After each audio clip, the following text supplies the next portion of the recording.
Hello and welcome to another great pedestrian adventure. And today we're looking at the scripture that says, "Give and it'll be given to you." Now, I know that when we read such scripture, when we hear such scripture, we know that it's suggesting to us and telling us that grace is important, that we give grace and we can expect to receive grace. Also, too, Scripture tells us, do not judge, lest you be judged, or lest you be judged. Scripture also tells us that we're to loan people money when they ask. Whoever asks, loan to those who ask, and do not expect to be repaid. To turn the other cheek, do not resist an evil man. Scripture says many such things. And one of the things that we see here and what the scripture tells us when we look at it is that God is very generous. But if we get into the situation where we're really judgmental and we are really vicious toward one another, then that's not good, and God doesn't like that.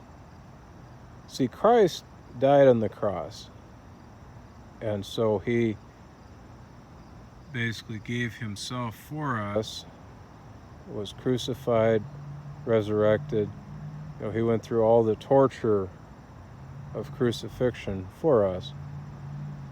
And so it would be wrong for us to take that free gift of grace and then to turn around and be real vicious toward one another. That's not what we want. It'd be another thing, of course, if people totally lie about the crucifixion, and then if they claim that they're basically sent by God to, or that they're in some kind of position to tell such so-called truths, and when it's not right, that's what we want to avoid. Especially when people lie about the fundamental message of the gospel, the birth, death, and resurrection of Christ. I know that when we walk in this world, we can get in a situation where we can sort of perceive how grace works. I know sometimes, we see grace coming into our life, and we can see that we give grace, and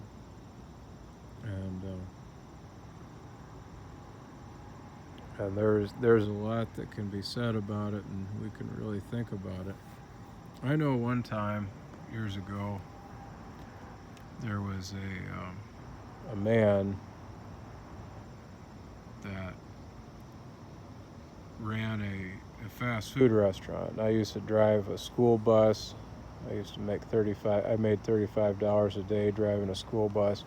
I donated plasma too, and I didn't make very much doing that. I think I made like $15, $25 donating plasma. Depended on which day I came in. Sometimes it'd be 15, sometimes it'd be 20, sometimes it'd be 25, sometimes it'd be 30. So I really didn't make very much donating plasma, and I could only do it 2 times a week. And so between driving a school bus, making $35 a day, and donating plasma, that was mainly what I had for income. And I also went to school, and so I had some money from having gone to school, and of I can tell you though, I had the cheapest apartment at one time that I could possibly afford, and it was, I think it was like $265 a month is what I was paying for an apartment, which is real low. So I had a really cheap apartment, and then I had vehicles that were given to me, one of which would have gone to a junkyard if I hadn't actually uh, received it.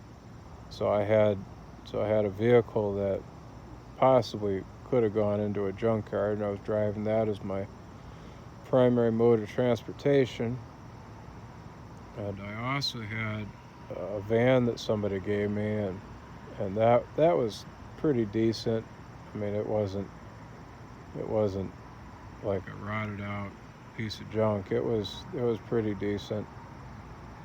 I also had a school bus. It was a 1969 GMC Bluebird, and this was like 15 years ago.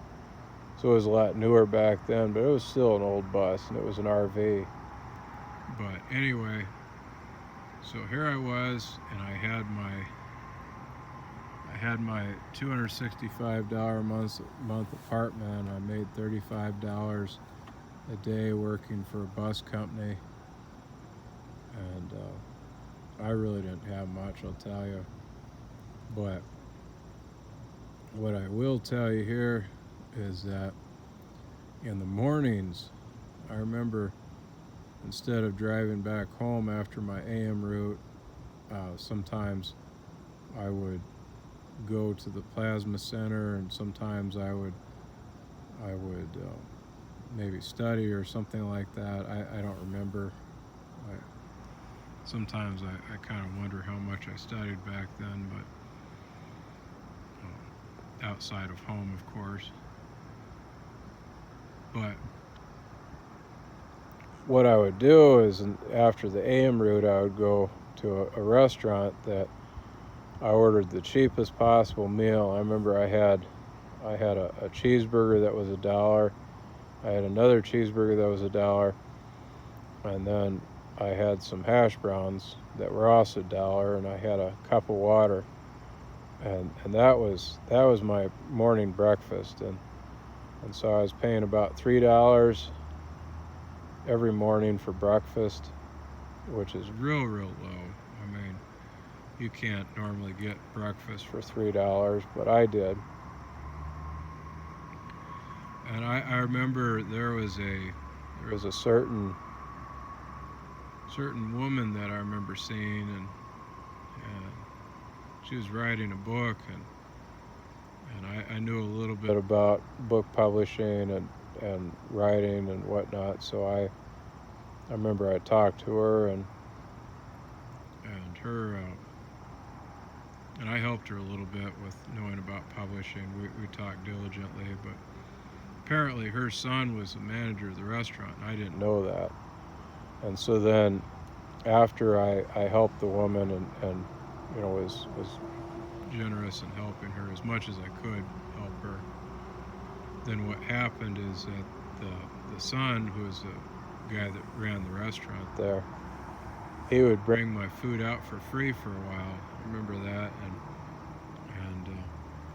it was really nice because I'd be eating there at the restaurant, and I'd be getting this free food in the morning, and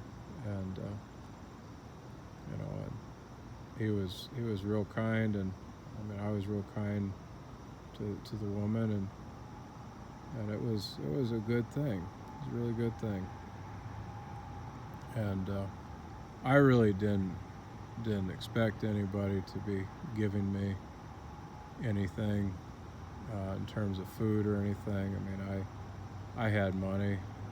I didn't have a whole lot of money, but I had money, and I was certainly willing to buy food. But the idea here is that there was grace. There was grace. I was giving grace, and there I was receiving grace. And well, the day came when the restaurant manager was, one day, a couple years later, he was gunned down by somebody, and somebody put 21 bullets into him. And I mean, normally when people get shot 21 times, they die. Well, not in this case. The man instead, I'll tell you what, he lived. And from what I understand, he was even able to testify as to who shot him 21 times. And then the person was able to be convicted, as I understand it. I don't remember entirely the full story. I did see news on it and whatnot, so I mean, I know about it. But I do recall that the man, he had to have like some prosthetic limbs and whatnot after that. But the fact that he lived after being shot 21 times, I often like to think there that it has something to do with the grace, the fact that he was such a generous man that God had spared him. And I always think back, and that's kind of how I remember it. That he was a generous man. God spared him because he was gracious. And other people would get shot 21 times and would not be spared. I mean, that's just how it is. But I know that there have been other people in my life. I've known people that have come to me and have wanted to borrow money and borrow money and borrow money and borrow money. But some of those people, they were young people and they really couldn't a lot of times have jobs that really supported them, and they were in a situation where they didn't really have a lot to look forward to in terms of careers. And some young people, they had to like live with their parents, and then they might have worked a job that paid very little and just had a few hours of labor as a part-time job, and maybe they did really good work, but I mean they just didn't have a lot. And sometimes that happened. And I'll tell you, I can see, especially with people that are fatherless and whatnot, I mean there's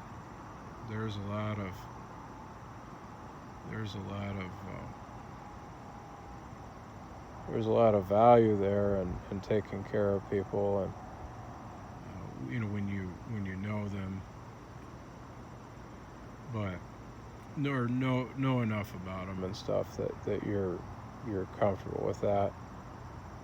But remember that particular man, he borrowed and borrowed and borrowed and borrowed, and I never really expected anything back. That's another thing Scripture says.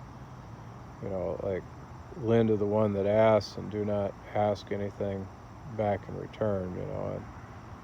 And so that's kind of how it went a lot of times. Is that I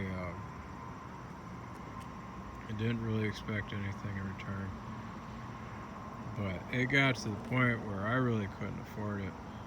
I mean, I was having some real difficulties financially because of that. But I don't think it was so bad that I gave him money, though, because I think the guy had some kind of disability too, and there were other people too, but he may not have been able to take care of himself all that well anyway. But when I think back on it, I mean, what's nice is when we can treat other people with grace. That's the point I'm getting at here. To be as gracious as we can be with people. We don't want to be obviously taken advantage of all the time if we can help it. but we do want to be gracious to people. I mean, Scripture also says if somebody, sues you for your clothing,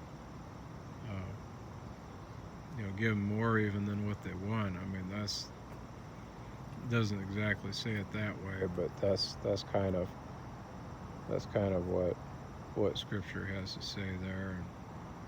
And, do not resist an evil man. I mean, there's a lot to be said here about giving grace and getting grace.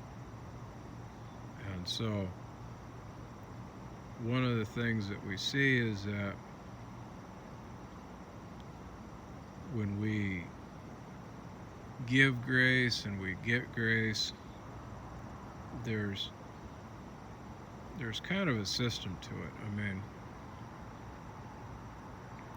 we want to be giving, but we obviously don't want to be supporting evil as we can help it, if we can help it. I mean, we don't want to be giving guns to people that are then going to use those and destroy their enemies if we can help it. I know that there was a time when on TV there would also often be depictions there of very poor people in Somalia that were just barely able to survive. They were just starving, and there would often be advertisements to help the people in Somalia, to give some little portion of money and help them out. But what you find, if you do some research, from what I understand, what people have found is that often the poverty can be from war, and so you get into a situation where there's something like war that's causing the poverty, and then when you go to help some people out, then they just use that for war, and then as a result it helps them basically defeat their enemy. Now, the problem here is that their enemy may not be much better than them. So, I mean, you don't know sometimes when you give grace how it's all going to go.